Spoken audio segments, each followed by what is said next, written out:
자, 오늘의 키워드 무엇일까요? 바로 신학기입니다. 자, 그렇습니다. 이제 3월이 되다 보니까 새롭게 학기를 준비하는 학생들이 많이 늘어나게 되고요. 굉장히 설레는 단어죠. 신학기와 관련된 연관 검색어들 어떤 것들이 나오고 있는지 살펴보겠습니다.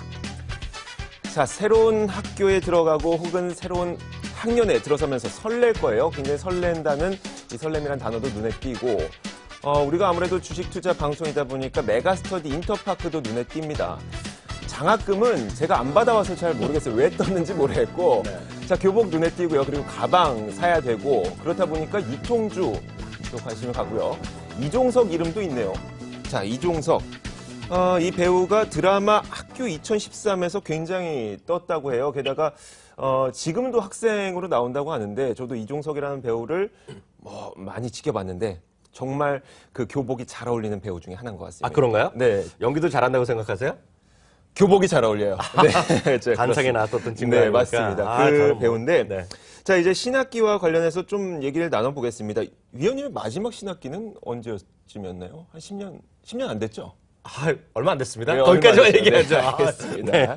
자, 신학기와 관련된 산업들. 사실, 주식시장에서는 그렇게 크게 부각되는 산업은 아닙니다만, 그래도 꽤 큰 비중을 차지하고 있죠. 왜냐하면 신학기로 분류될 수 있는 것들이 뭐 시즌이는 계절적인 요인이 되겠는데요. 여러 가지 광범위하겠죠. 신학기 되면 제일 먼저 부모님이 학생들한테 뭐 사주고, 그렇죠. 아빠, 엄마 뭐 하나 새로 사주세요. 새로 갤럭시 나왔잖아요. 이런 거잖아요. 나이 먹은 게 벼슬이에요. 그러니까 뭐 전자사전도 요즘 따르는 거지만 그렇죠. 친구하니까 새로운 거 썼다 이거죠. 그러다 보니까 IT 관련주도 전반적으로 신학기 관련주로 우리가 얘기할 수 있어 보이고요. 패션이란 건 이제 교복 업체들. 요즘 그렇죠. 아직 애가 없잖아요. 네. 교복 엄청 비싸거든요. 일단 가보시면요. 그리고 교복도 브랜드가 있어요. 네. 그건 깜놀입니다 정말 한마디로. 그래서 그 패션이고요. 그 백화점 뭐 당연하겠고요. 그렇죠. 교육은 이거 아니겠습니까? 신학기 되니까 부모님이 야 공부 좀 해야지. 그러면 애들도 이번에 한번 해보겠습니다 하면서 네. 책 사고 네. 또 참고서 사고요. 학원도 끊어야 되니까요. 그런 관련주들이 전반적으로 나오니까 보니까요. 이건 뭐 시장의 규모로서의 수치로 말씀드릴 없지만 엄청나다. 이렇게 이해하시면 되겠죠. 사실 저도 이 수학의 정석 앞에 10페이지 정도만 너덜너덜해요. 그 뒤에는 깨끗하고. 그럼요. 자, 그런데 네. 자, 사실 이 신학기 모멘텀을 좀 기대를 할 수 있느냐가 더 중요할 것 같아요.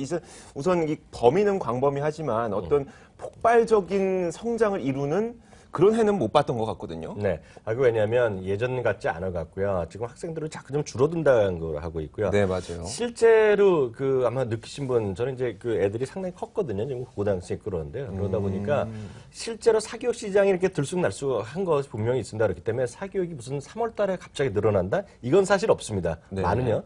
제가 이제 작년 11월 때도 이런 얘기 했는데요. 그 메가스타즈라든가 이런 거 회사들 있지 않습니까? 그리고 몇몇 그런 그 학원 관련 온라인이건 오프라인에 같이 하는 학원들이 있는데 오히려 지금보다는요. 올해도 한번 11월 달에 딱 가보시면요.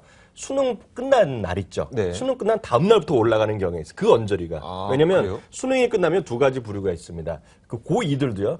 야, 이제 너희가 고3이다 하면서 공부를 하는 게 맞아요. 있고요. 시험 보면은요, 절반은 재수한다고 합니다. 그러면서 다시 학원을 끊는 친구가 있어요. 그게 매년 반복되는데요. 작년에도 이런 관련들이 연말 11월, 12월부터 좀 다시 움직였던 기억이 있는데요. 최근보다는 그때를 기억하시는 게 좋겠습니다. 네, 알겠습니다. 지금 교육에 대해서만 말씀하셨는데 사실 지금 네이버에서 만약에 신학기를 쳤을 때 어떤 연관 검색어들이 많이 나오는지 저희가 준비를 했습니다. 자, 신학기를 한번 쳐봤더니 메가스터디와 인터파크, 뭐 신세계 이런 것들이 나오고 있는데 그 중에서 가장 많이 검색됐던 것들이 인터파크네요.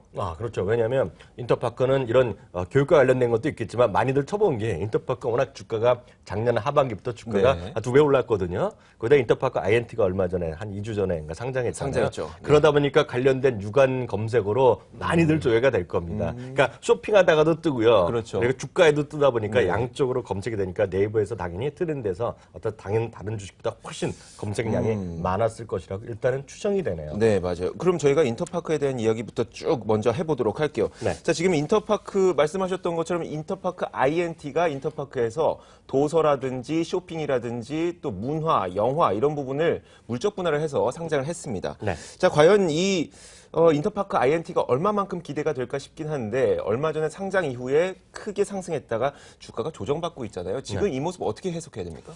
그 당시 25,000원 얼마까지 갔던 거죠. 25,000원 정도까지요? 근데 25,000원까지 봤던 증권사는 별로 없습니다. 실제로 네. 보면. 그렇기 때문에 목표 주가가 최근에 보면 못 봤는데 한 일주일 전까지라도 상당히 고평가됐다는 주장은 가능합니다. 네. 다만 이렇게 보셔야 되겠죠. 그럼 그 산업이 죽고 있느냐 커가느냐는 것인데요.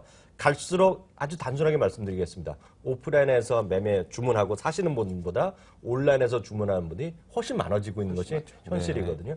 특히 이제 중국의 알리바바라는 회사가 중국의 최대의 그 B2B 회사, 온라인 회사가 되겠는데요. 이번에 미국에 상장을 합니다. 근데 상장하는 네. 규모가 미국 사상 최대 규모로 얘기하고 있고요. 그 규모가 놀라지 마십시오. 1,500억 달러 수준으로 1,500억 네, 달러죠, 마켓 달러. 밸류가요. 네. 그런 것이 있다 그러면 그런 뉴스 모멘텀이 살아있기 때문에요. 저는 인터파크 INT 그리고 같이 가는 그 위에 상에 있는 인터파크 주식은 관심권에서 냅두면 나중에 네이버 같이 후회할 날도 있다. 라는 생각 갖고 있습니다. 알겠습니다. 인터파크 INT 좀 관심권에 두도록 하겠고, 네. 조금 전에 이야기가 나왔었던 이 교육 관련주들 다시 한번 짚어볼게요. 지금 뭐 교육 관련주에 대해서 아까 이야기가 나오긴 했었는데, 뭐 굉장히 긍정적으로 말씀해 주셨어요. 그 중에서 좀 가장 좋을 만한 기업이 어떤 게 있을까요? 주식으로 측면에서요. 주식 측면이죠. 어떤 교육만 관련해서 말씀드리면, 저는 딱 교육주만 갖고는 특별하게 관심 있는 건 사실은 없어요. 왜냐하면 메가스타디라는 얘기들 많이 하는 분들이 네. 있고요. 여기 보면 그 청담 러닝이라는 회사도 있고요. 정상 JLS 이런 얘기 많이 하는 분이 네. 있는데요. 특히 교육 때문에 예를 들어서 청담 러닝 그건 아니라고 보고 있어요. 왜냐하면 저는 청담 러닝에 돈을 엄청 갖다 바친 사람입니다. 저희 애들 때문에요.